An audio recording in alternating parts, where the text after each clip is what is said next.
Hello, everyone. This is John from AU Packmule, and today we're going to have Game of Thrones Season 8 live stream with Lady Gwen from Radio Westeros. I'm so excited because the Lady Gwen and Yolkboy combination and listening to Radio Westeros for as long as I have, I'm so excited to talk to you. I really enjoy the format that you guys use and the way that you put together the YouTube channel is amazing. So, Lady Gwen, on a scale from, before we do that, we forgot to do something. Oh, you did. Yes. Spoilers. Spoilers. All books. Oh, I trashed that. I'm so sorry. No, we both did. We didn't have my daughter here to do it. So, it's so much more fun that way, isn't it? So tell us a little bit about would you first of all say hello to everybody? Yes. And then tell us a little bit about how you came together, because I know it's a super interesting story. Okay. Well, hello everyone. I am delighted to be here today talking about Song of Ice and Fire and Game of Thrones and Season 8 and whatever else might happen to come up. But Radio Westeros, our origin story. Yolkboy and I met, oh gosh, it's going back 6-7 years ago now on the Westeros.org forums.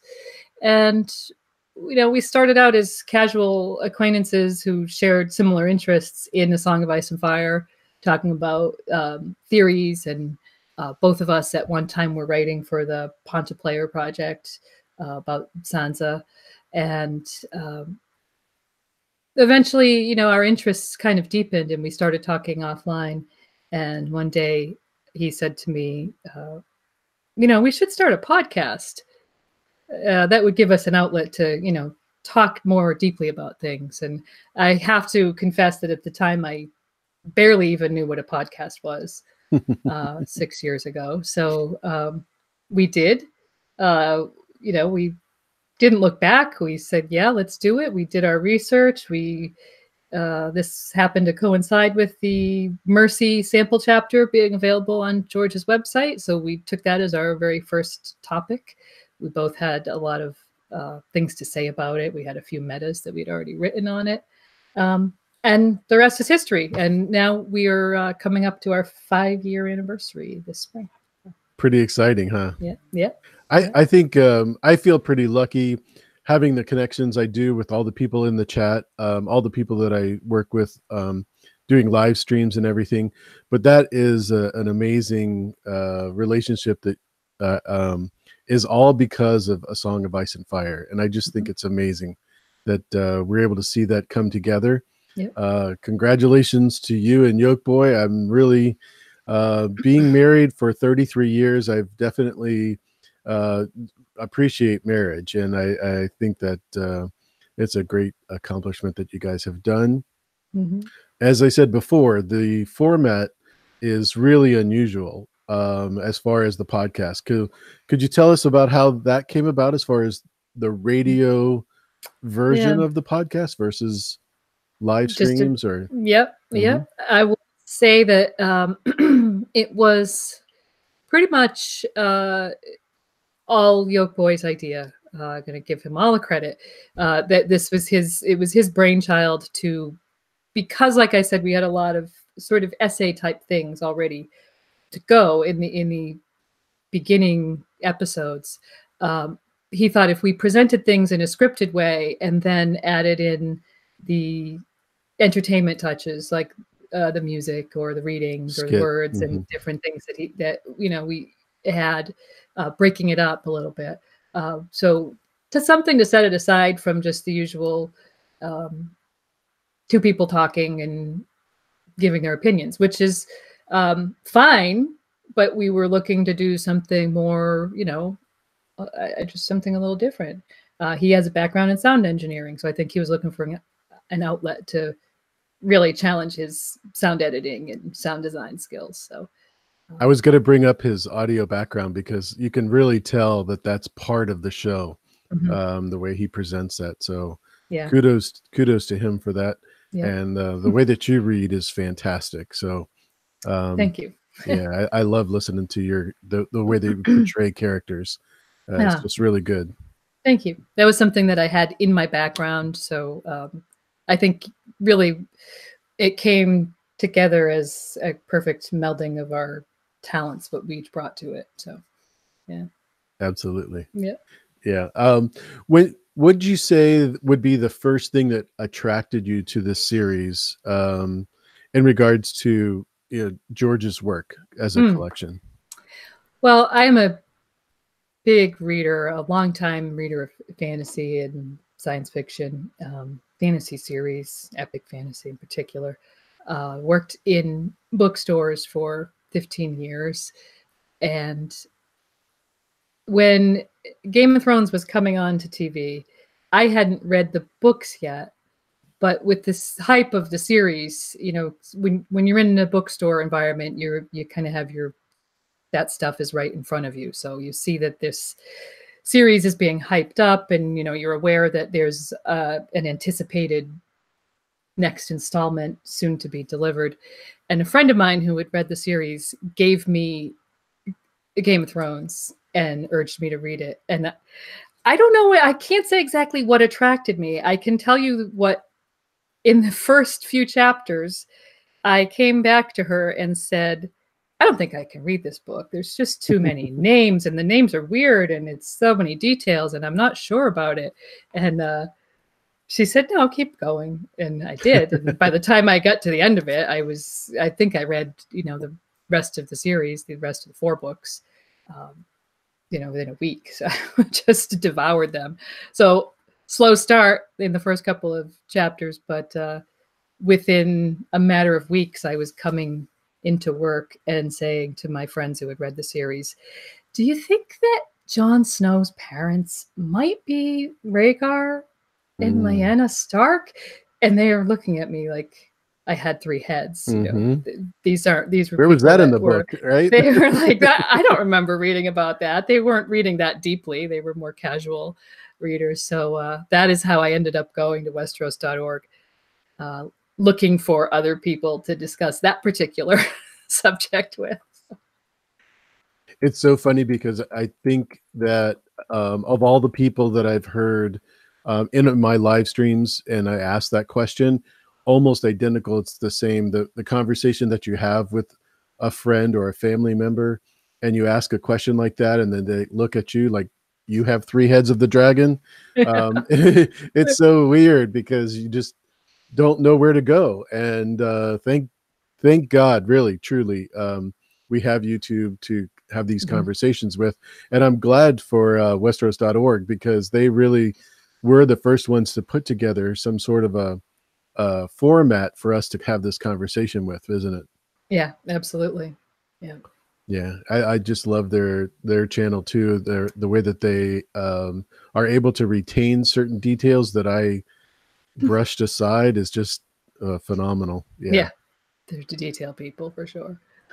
So was the Rhaegar and Lyanna the first aha moment you've had, or was there others that you remember that were first? I think, that was definitely the first. That led to other things, like, thinking about the Night of the Laughing Tree being Lyanna. And just by that point, I was on the forums. And then once you're consuming that stuff, you start really, all the neurons are popping at once, and you're just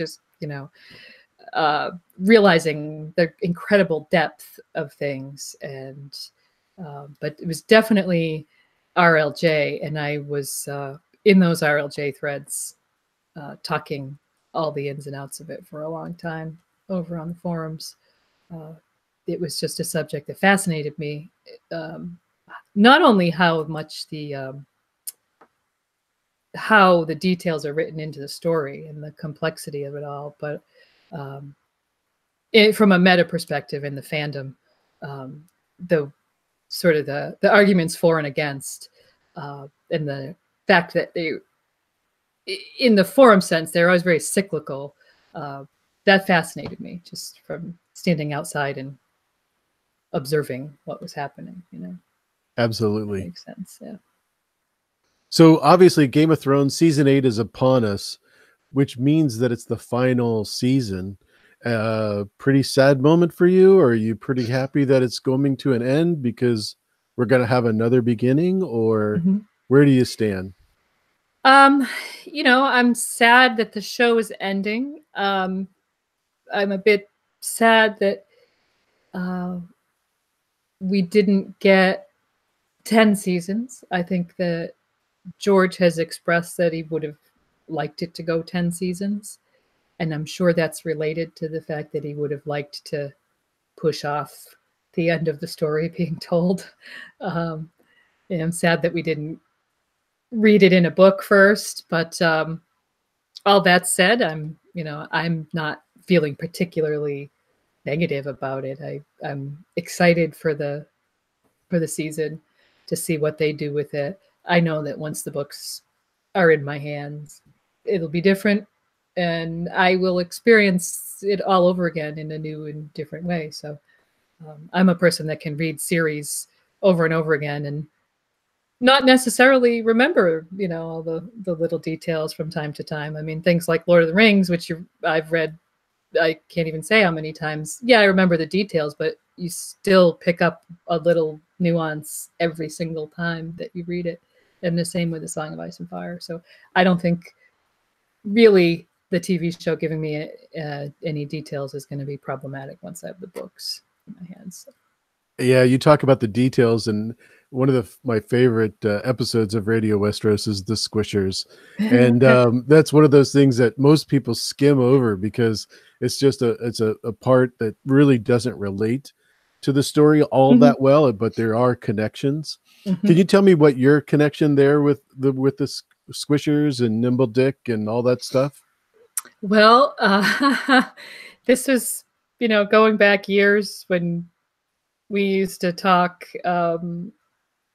We had a lengthy time, big 5-hour time difference, and I would get home from work, and we'd either in a writing format in a Google Doc or via FaceTime. Sometimes we'd be talking about one aspect or another of the books, and we had started writing a Brienne of Tarth episode, and I was pointing out how funny the whole presentation of Nimble Dick and the Squishers, the way he tells the story and his general demeanor when he's talking with Podrick and kind of teasing him with these horror stories. It's kind of like your old uncle telling you ghost stories around the campfire.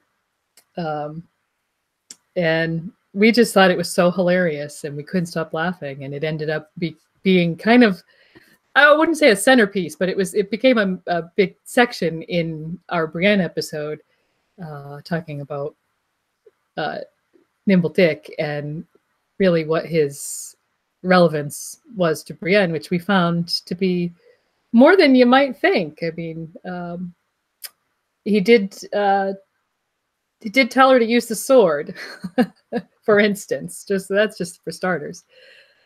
So, and he's one of those people that continues to inhabit her brain as she kind of collects throughout that Feast for Crows arc, as she's collecting memories and remembering people from her past and stuff. He gets right in there with people like Renly and Jaime, and his little cogent words of wisdom seem to stick with her in a very unique way. Plus, he feeds the weirwood, right? Yeah, interestingly, he does. And there's a great scene when, if you've hated the bloody mummers since, what they did to Jaime or just whatever horrors they've inflicted, there's, the great fight with the mummers and her defeating Shagwell and forcing him to dig the grave and everything. It's just I really love that scene at the Whispers. And by the way, this is the total aside, but there's a little, I don't know if you call it an Easter egg in there, but there's a very strong similarity between her fight with Brienne's fight with Shagwell following him killing Nimble Dick, and then she makes him dig the grave. And Sir Duncan the Tall's fight with Sir Alan Cockshaw in The Mystery Knight. There's a strong similarity between those two fights. Something I can't say we because I was on my own, was just talking about in the Mystery Night episode that we just released. So. Nice. Yeah, that is awesome. I love when you guys pick out those things similar to Who is Melisandre, for example. The similarities between the words that George has used in describing certain characters, and you just want to cling to them like they're gold. And sometimes I'm wondering, does he use them out of lack of other words? But then I go, no, this is George. This isn't this isn't your normal run-of-the-mill paper mill type writer, right? Right. I think, it is important to realize that there are some things that might be like a verbal, not a tick, but it's sort of a turn of phrase that he will use repeatedly. But when he uses the same phrasing and the same exact descriptions of things, especially when it occurs multiple times throughout characters' arcs or things like that, then you have to sit up and take notice. And exactly, he's not just, this isn't his first rodeo. He didn't just start writing this and all this stuff happened by accident.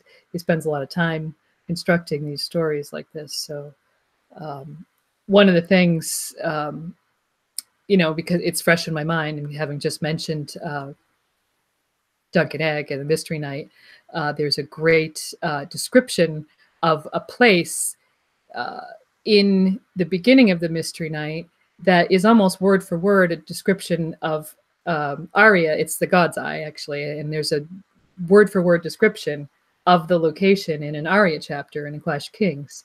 Wow. And when you look at the descriptions, you realize that they're standing basically in the same place, down to the time of day, the way they view the lake and everything. That's the one where the bridge is underwater and it goes out to the tower?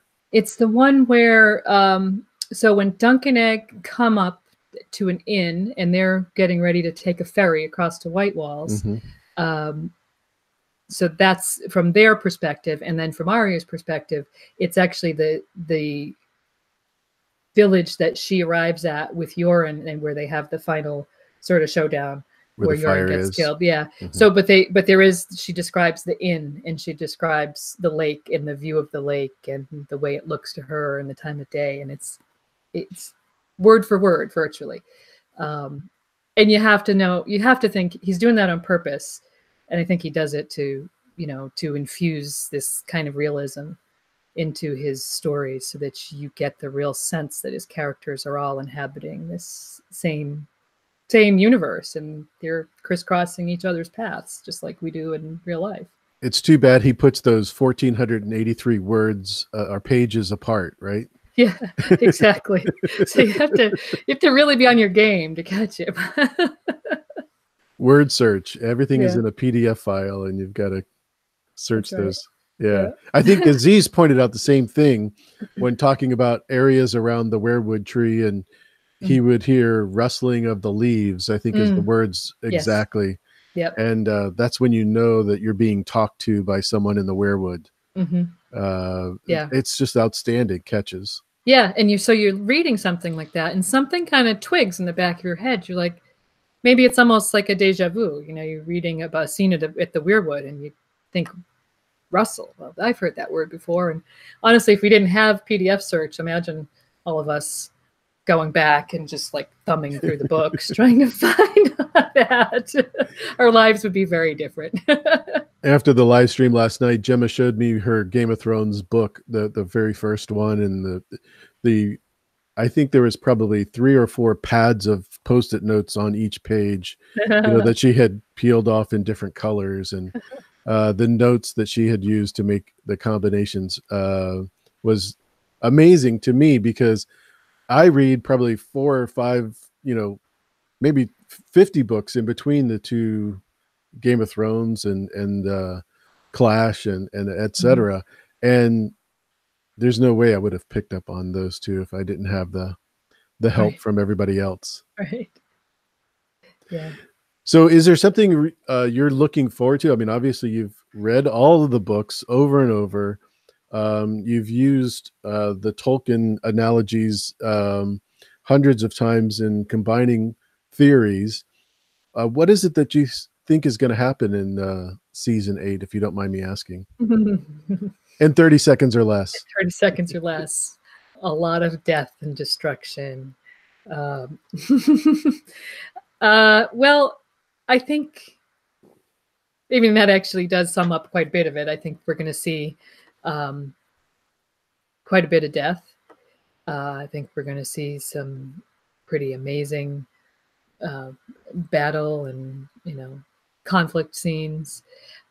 Specifically, I am looking forward to Sandor Clegane finally seeing some resolution in his arc. This for me is informed a lot by book Sandor, but they've got him in this place now where his brother, ostensibly his brother, Robert Strong, is still alive. He has unfinished business with his brother, but I think he has to face some of his other fears maybe before he gets to that point. So I'm looking for some interesting scenes with Sandor, who, by the way, is just portrayed so wonderfully in the show. I just some of the casting, most of the casting is very good. Probably there have been a few people that you might say, but most of it's very good, and some of it is just so outstanding. And I think that's one of the ones that for me is outstanding. Yeah, for sure. So I'm looking forward to him getting his resolution. He's got to face his fear of fire, and then he's got to face his brother. And then not huge on making predictions, but I don't think that he's one of the people that's necessarily going to survive the series. So, but I do think that he'll get a chance to, face those fears before he goes out. Makes total sense. Yeah, I wasn't looking for a prediction as much as I was trying to get what you really want from the show, being that you've been a consumer of this for so long. One of the things that I think is really interesting to most of the audience is the third reveal. Is that going to be Robb Stark's head on the mountain, and that's the Robert Strong inference? Gosh, I hope not.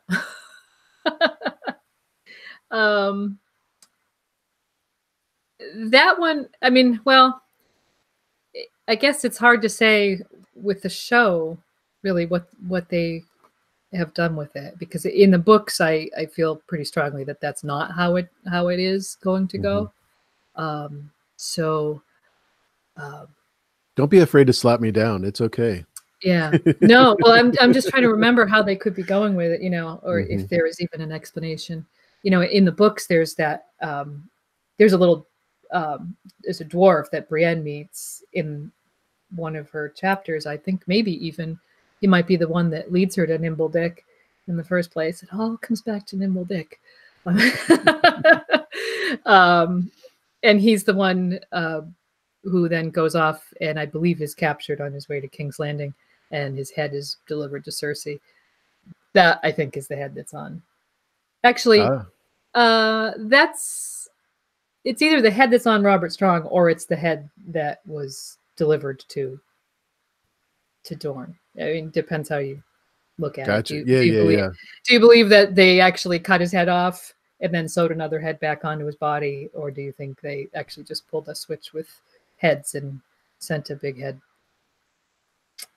to Dorne? To Dorne, yeah. Yeah, definitely was not Robert. I mean, it wasn't the mountain's head, is in my opinion. Yeah. Just that dwarf or some similar person. Yeah. Exactly. Because how would you know, relatively speaking, unless you went around comparing skulls and knew exactly how big that mountains was to begin with? Right. Other than large, you really don't. I mean, There's nothing that's left. So the easiest thing to do in the world. So is that kind of bait and switch. Mm-hmm. So, Happens all the time, especially with Davos. Yeah. Plexi Bertrand asked, interestingly enough, about the mountain and being called Robert Strong. Is Qyburn related to the Strongs because he used that name?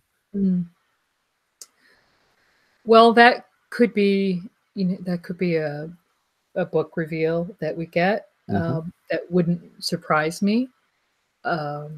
Being that Qyburn was with the Bloody Mummers, right? Yeah. So there's no. Yeah, we don't know. I mean, before that he was at the Citadel. We're told quite pointedly that they lose their last name once they join, once they become a maester. I wouldn't be surprised if there's, he's got a backstory that I hope we would learn. But then again, every character has a backstory. What's interesting to me is that George says that he knows all of their backstory whether he actually tells us everybody's story. But it's almost like he's envisioned a world that's so real. It's like our world. You go out in public and everyone has a story. The only part of it you happen to see is the part where it intersects with your particular viewpoint. I think that's the way George approaches his writing. So Qyburn being a Strong wouldn't surprise me. That name had to come from somewhere. I mean, I don't think he was just like, oh, he's strong. Let's call him Robert Strong. Qyburn's not that stupid, right? He's not he doesn't strike me as that. Yeah. No. I mean, it could be something as simple as, I was just at Harrenhal, and the Strong name has died out, so I could use that, but who knows? Because we need a new knight, obviously. Yeah. No, I love those kind of thought processes, because it makes you go down rabbit holes, and you just have to pick up different words and research the houses. And but as far as Robb Stark goes, it could be his head, but the part that I'm thinking of is that Qyburn wanted someone to be obedient to his wishes. Robb Stark would be the last person that I would choose to use his brain for that purpose. Wouldn't you say that would be true? Yeah, I would say that probably not. And, certainly, I guess it's hard to say how much anyone, in that state, zombified state, what their awareness is, but certainly even Gregor Clegane's own brain seems more likely to be obedient to Qyburn and Cersei than someone like Robb, who's I just can't even stand to think about it. So yeah. But there is that great I know what people, because we went through the options in our Qyburn Robert Strong episode. There's a passage where Catelyn looks at Robb and thinks she sees only darkness inside his helm. So whether that means anything related to his head or the future use of his head, could possibly. I think, in my opinion, that just was more of foreshadowing of her seeing, his death, or, nothing being there in the sense of the end of his life. So it is amazing how the mountain is so obedient to Qyburn without ever having to say words or what to do. He just automatically, in the show especially, there's no words whatsoever. Creepy. It's like he's a giant puppet, and it's almost a very, very Frankenstein kind of a thing. Yeah, definitely. So in season 8, obviously we've been waiting for any kind of promotional material. We got the teaser drop last Tuesday out of nowhere. A lot of promotional stuff is coming up. Have you seen anything that you really are intrigued about, or that really catches your eye? Well, in terms of the teaser and it seemed to me that most of that focused on the battle for Winterfell. And what caught my eye about that, or more just stimulated my brain, is finding out how relatively early that's going to happen. So what I've been thinking about a lot in the past week is, what happens if that is episode 3? Then we have, I don't know, I think we'll have 4+ hours left of the season when you add together all the episode times. So what is going to happen after that? What's the aftermath? Is that perhaps not really and truly the end of the struggle? Does it carry on from there? Or how is it gonna play out? I'm really quite interested to see how it does play out from there, because I expect it'll be quite fast paced, given the sheer amount of resolution they have to do, like they've done the last couple seasons. The pace has increased quite a bit as they have gone away from book material and into sort of dealing with, for lack of a better term, bullet points about what happens, and then also at the same time their available time to relay the stuff is constricted because they are ending the series where they are. The pace of the shows seems to have gotten a lot faster, a lot more intense, which isn't necessarily a bad thing. No, I quite enjoyed last season, so as fast paced as it was. So I expect that whatever happens, there's going to be a lot of it, and it's going to be fast paced and exciting. Seeing the dragons in that teaser was really exciting. I am looking forward to seeing more of that and seeing what happens, if they are involved in the battle, the big giant battle. What about the ice dragon? We didn't get to see that in the teaser. That's, to me, one of the most heartbreaking things. So whether I don't know, it's almost not accurate to say I'm looking forward to seeing that, but I do want to see what happens with the ice dragon and what the resolution of that is. Carrie McDonald asked if we could talk about the throne and if that was going to stay in Westeros, or do you think it's going to be destroyed? No,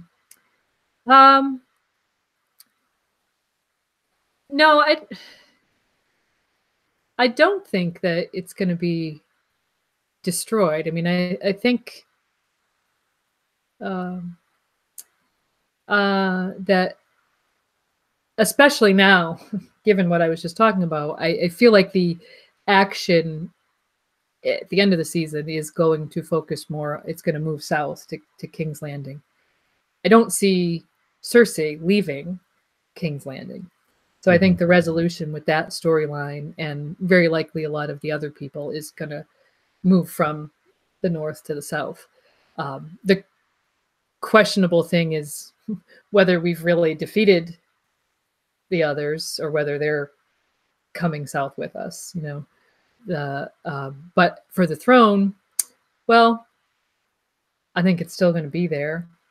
And I don't think it'll be the focus, in as much as, people aren't, well, at least the people that I'm thinking of that are going to survive, I don't think they're going to be fighting over who's going to sit on the throne as much as, someone's going to survive and is going to have to sit on the throne and take up the reins because, this country or, this realm will need a leader to guide it through the period, whatever comes after.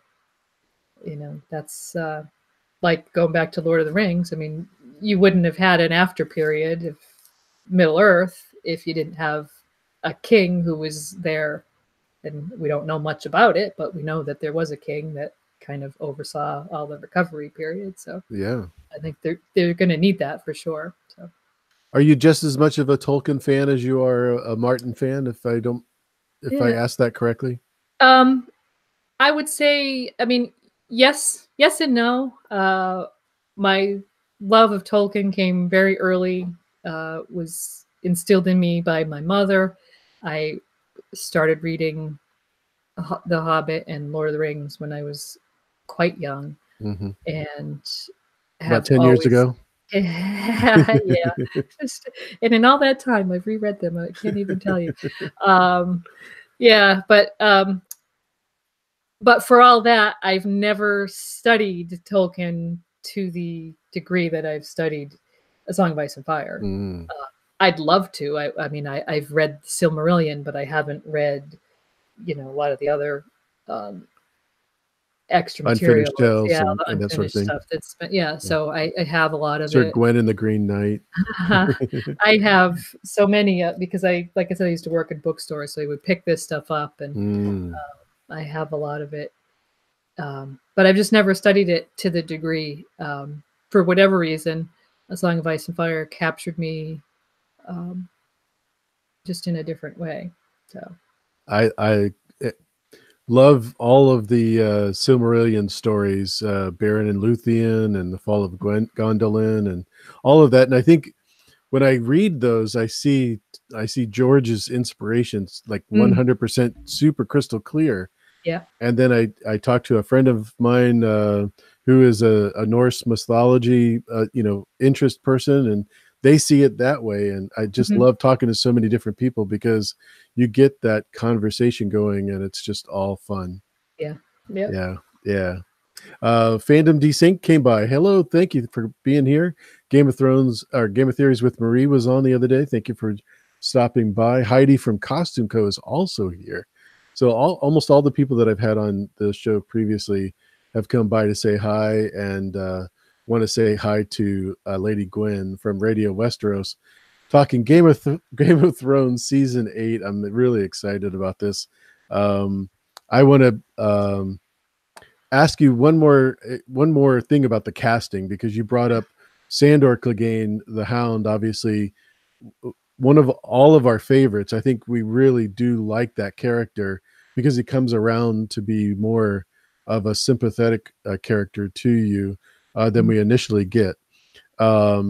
He was obviously cast a little bit, maybe even twice as the age of the book character, would you say? Yeah, well, I guess it's hard to definitely older. Yeah, for sure. Like so many of them, especially the kids. Definitely, I think he's older. I would say he's probably in his, let's see. Let's see, he's in his early 20s in the books. And I'm sure somebody could pull me up on that and tell me. Well, exactly. what they will tell you is when he was born AC, and that is off by a couple of years. So yeah, we've got to, keep that in mind. But 25 to 27, roughly. Is there another character that you thought was cast badly, if I could use that word? Because that's a really bad way of describing it. Yeah. Well, and this is going back a little bit, but Mance Rayder was Kieran Hines? Yeah. No. No, I don't have my phone on.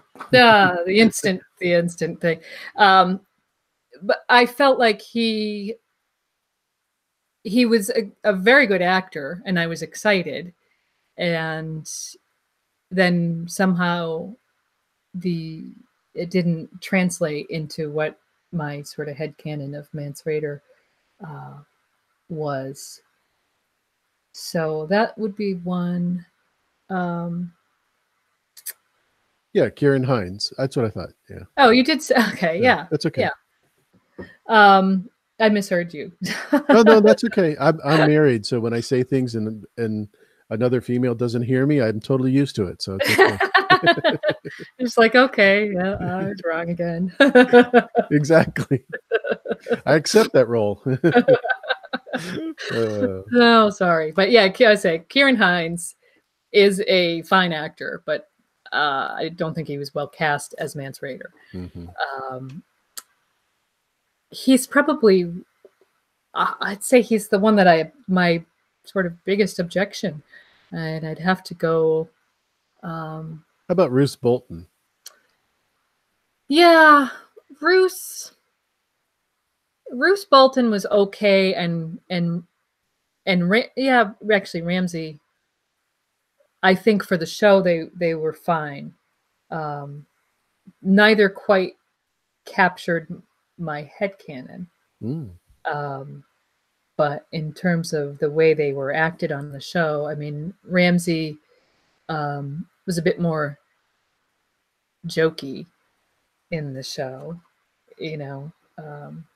if that makes sense. He seems to be more just like a psychopath in the book. Not everybody can wave a sausage like that, right? Yeah. But then again, there is something chilling about someone, acting like a psychopath. I mean, he was almost like the Joker. And so, like a Heath Ledger style Joker kind of psychopath. So that's not really the way he was in the books, but I think it worked well in the show. And, I've by and large enjoyed most of the castings. Not so sure about the aging up of characters like Podrick and Missandei. I can see why, given what they've done with the characters, I can see why they might have done it, to give them opportunities to create love interests or put them in certain situations. Maybe with, somebody like Podrick, they didn't want to portray a 12 or 13-year-old getting into harm's way. That might be a little bit too edgy. And Missandei too, I think she's that same 11 or 12 years old. So, but again, that's just a factor of them not kind of meeting my headcanon. It's not really poor casting. Yeah, you definitely get a development of who this should be if you've read the books ahead of time, where you definitely don't see them that way. That's the way it was for me with Roose, and also Lady Olenna. I love Diana Riggs. I think she did a beyond an excellent job of portraying that quibness, if you will. But she wasn't the Lady Olenna I had in my head, but pleasantly surprised. Yeah. I'd say that would be with 99% of the, when they ask you to change or reconsider what you had in mind, it seems to me that very high percentage of the time it has worked out. So. Yeah, I think the casting they did has been outstanding. Of all the things that anybody could criticize them for, that's definitely not one of them. No, casting, costuming, special effects, those things are all on point all the time. So, yeah. I'm really glad that we have Headey from Costume Co. really going over the costumes and describing them in a way that we can understand, and bringing the reasons why they would use those fabrics, etc. Yeah, just love that. Really fantastic. One of the things that I really want to find out about with season 8 of Game of Thrones is that when it is all over, are you planning on moving right into the prequels? Well, I guess that's a good question. We very well might do something. We don't necessarily cover Game of Thrones on our channel. We mostly are collaborating with History of Westeros, so we'd have to, I guess what it'll come down to, we'll be considering what our options are, and it might come down to where's the Winds of Winter and how full is our schedule at that point, because when the Winds of Winter comes out, I think we will be busy for a very long time. You only have 3,000 more pages. I mean, it is, and there's still, like, in spite of 5 years and 44, and now counting things that we've released as bonuses, I think 46 episodes on various characters and subject matters. We still haven't done an episode on Bran or Tyrion. We have only done Arya in terms of the Mercy chapter. We've not done a full-length episode on Arya. We'd like to go back and do more on Sansa, because their Sansa episode was early on and was on the shorter side in terms of what we do now. And obviously there's new material coming out. But, there was other characters that we haven't even touched what they've done in the first 5 books, except for where they've intersected with other characters or themes that we've talked about.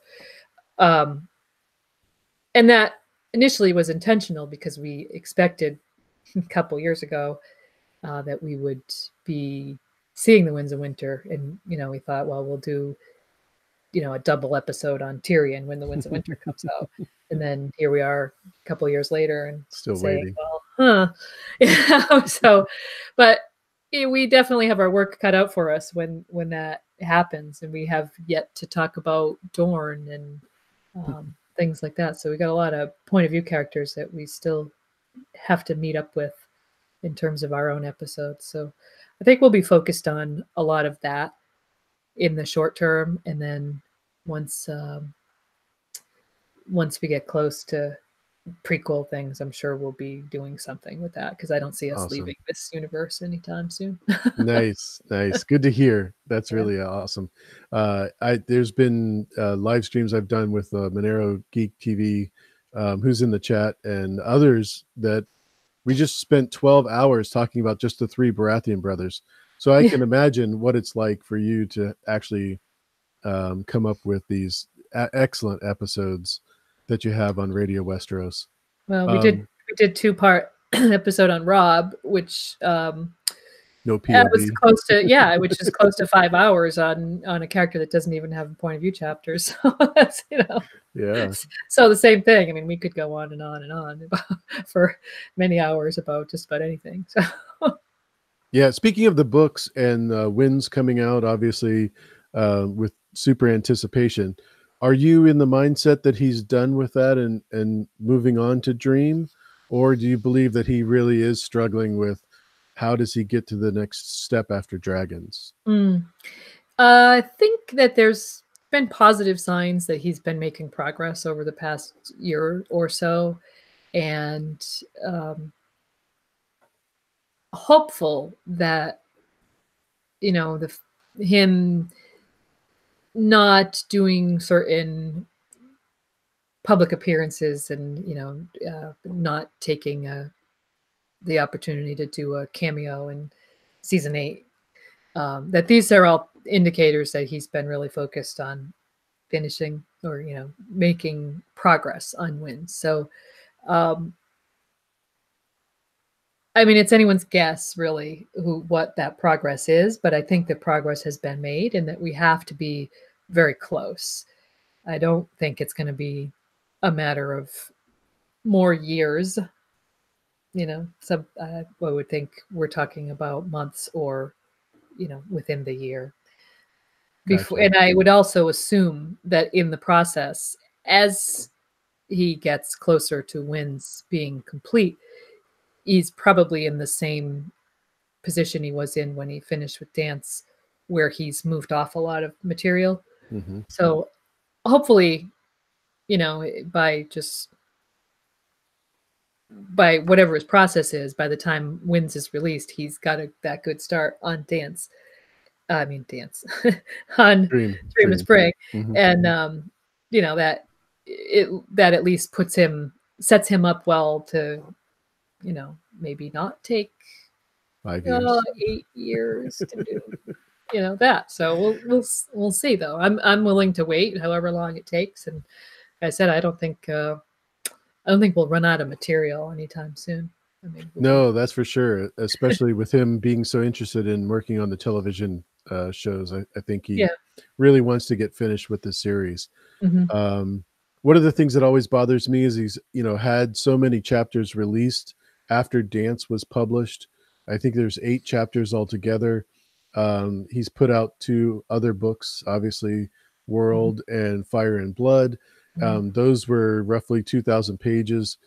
So it just, lets me know that he's he's still, in firing on all cylinders. There's no creative thought process blocks or anything like that. So just I feel like he's waiting until the show is over before he releases the book.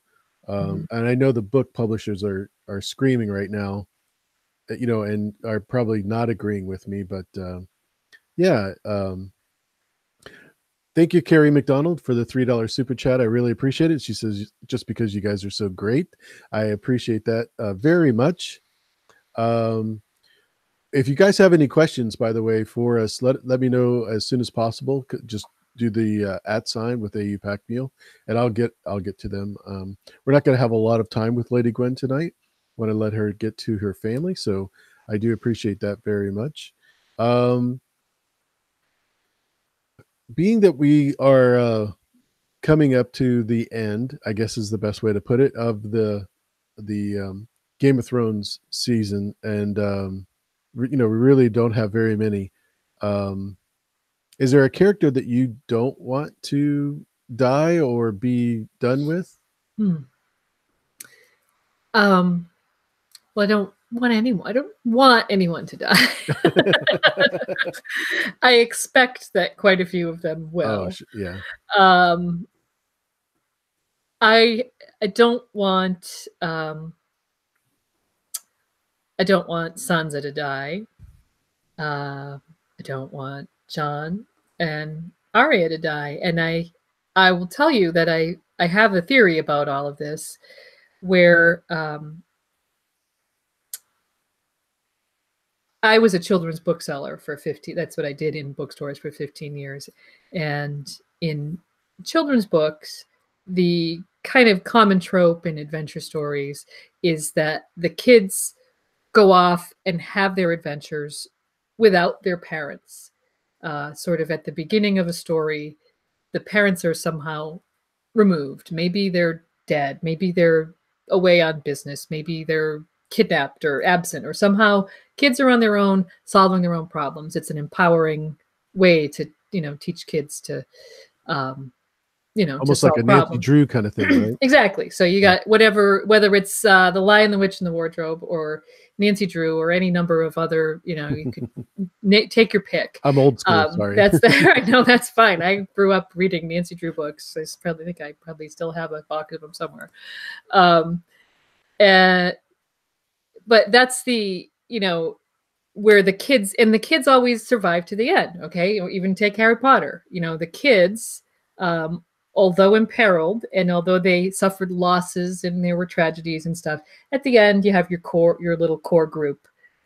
They've made it through their hero's journey, and they survived to, whatever, get whatever hero status, right? Yeah, whatever status or prize you get at the end. So transfer that to A Song of Ice and Fire. I don't want to suggest A Song of Ice and Fire is children's books, or, that they're that simple, or that they're going to have a happy, rosy ending. But I've always felt like sort of the core group of Stark children, because of the way they were set up, and not Robb, mind you, because he was the eldest brother who quickly took on sort of a father role after Ned was killed, and he never had a point of view. But, once they've lost their parents and their elder brother, who would have been their leader if he had survived, that they're that kind of core group of adventurers that are going to make their way through this, whatever happens to them, and that they will survive. So those three, and Bran, I'm of two minds whether to include him.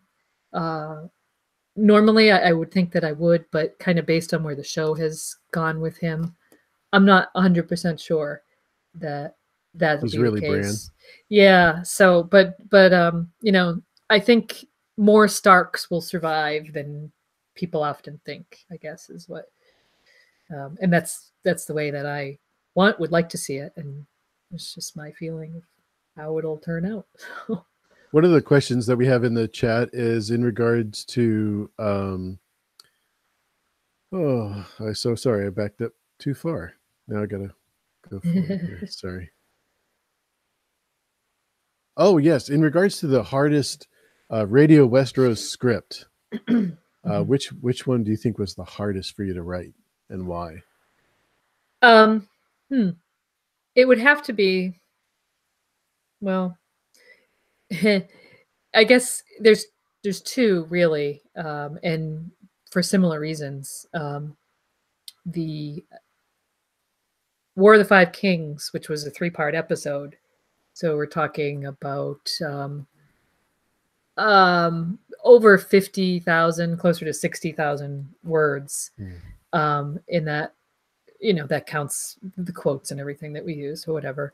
But that was many hours of organizing the War of the Five Kings into chronological order as best we could, and then analyzing it and stuff. That was difficult, and that absorbed, because we did episodes about the individual kings around all of that too. That absorbed almost a year of our time. Last year, the year prior, I guess, 2017. Before that, in terms of a single episode, the North Remembers episode is the episode that I love the most. I'm the most proud of. I worked on that, organizing the sort of Grand Northern Conspiracy theory as best I could for people to absorb it, even if they weren't in the depth of, forum theorizing, and maybe even if you don't believe that there's conspiracy that's that vast going on, but maybe, take it as small chunks and analyzing it like that. That was very complex, and to weave it all together. So for a single episode, it was definitely that one. Nice. Yeah. Plexi also asked if you have any strange Shara Dane pet theories in regards to what Barristan Selmy is referring to as the offense. The offense. How he says he was taken by the wild wolf, or the star. Yeah. If this, well, I tend to think that Ashara, what Barristan is referring to, is something that happened between Ashara and Brandon Stark. I think Ned may indeed have been sweet on her, but I don't think anything happened between Ned and Ashara. I believe that his big brother kind of beat him to the punch, being the lad that he is, and swooped in there, and something happened, and I think that's who Barristan is referring to, is Brandon Stark. And then as for whatever happened after that. Yeah, you would think if he thought Ned did it, he would not be as nice to Ned as he was, because he seemed like he held him in high esteem. It did. It seemed like they had a mutual respect for each other. And I don't think, given that Barristan was clearly in love with Ashara, if he thought that Ned was the one who had dishonored her, I don't think he would be thinking of him so clearly, so charitably. So yeah. Exactly. Yeah. Stannis Baratheon has an interesting question, and specifically to one of your great episodes about Lemon Cloak. You have a great theory about that. He wants to know if you have evolved any further since your essay and that episode aired. I guess not so much as just more when the World Book was released. I did evolve a little bit more, and actually I think I updated my essay to include some new information about how Richard Lambeth may have been involved in the situation with Rhaegar and Lyanna in the Riverlands, and what his narrative purpose might be. Because the thing for me would always be, when you're coming up with a theory, is, does it have a narrative purpose? If you're proposing that there's some sort of hidden thing going on, well, it has to make sense. There has to be evidence in the text to support it, but it also has to have a purpose. Otherwise, it's not, why would it be there? So I think the World Book really gave me a much stronger sense, or more support, for what the narrative purpose of Lemoncloak being Rhaegar's squire, Richard Monmouth, might be, because he might have some valuable information to impart. And I feel very strongly that RLJ isn't going to be just given to us on a platter. It's going to be the way everything in A Song of Ice and Fire is. It's going to be spoon-fed, little bits and pieces, the whole way all of the details so far have been given to us. It's going to just continue like that, and we're going to have to keep piecing it all together until we see the full story. I don't think that it's going to be as wonderful and definitive as Bran seeing Rhaegar and Lyanna getting, maybe something like that, but I think there's going to be a lot more of the little piecemeal reveals before we ever got to something like that. So that's it. I've revised my ideas about how what the significance is truly, and just a little fun little anecdote about the show. When Lem was a character in the show, I followed the actor, and he followed me back, and it turns out he read my theory. Nice. I assume that in the course of researching his character, he Googled Lemoncloak.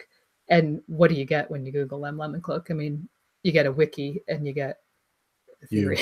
Like there's not all that much out there on the internet about Lem.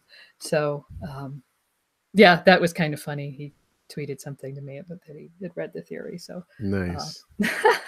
Obviously the show didn't go in that direction at all. Not even close. But I was kind of tickled that he.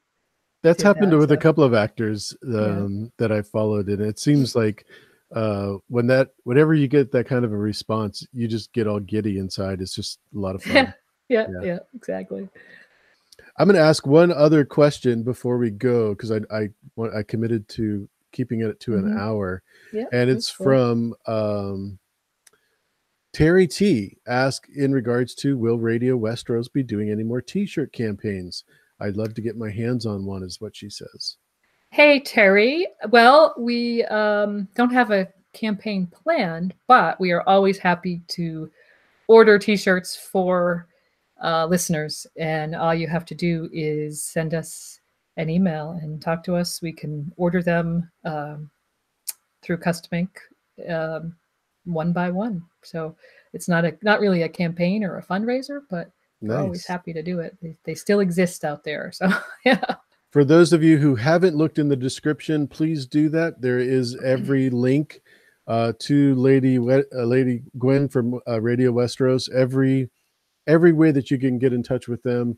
All of their contact information is in the description, including a Twitter handle for Yolkboy, and we want to get him to over 1,000 followers. So make sure you go and get that and leave a banana saying this is from AU Packmule. Oh yes, he loves bananas. And if you follow him on Twitter, you'll get that joke. But also, if he does get to over 1,000 followers, he's promised to post an embarrassing picture of himself. It has nothing to do with Naked and Afraid, I promise. No. Yes. No, it does have to do with Rage Against the Machine. Nice. But this is so we all want to see that. So I've seen it. I want everyone else to see it. Oh, you mean the picture? The picture, yeah. Oh, I thought you meant the followers. Well, I want to see him get the followers too. Oh, absolutely. But I'm eager for him to show that picture to the world. Nice. It's funny.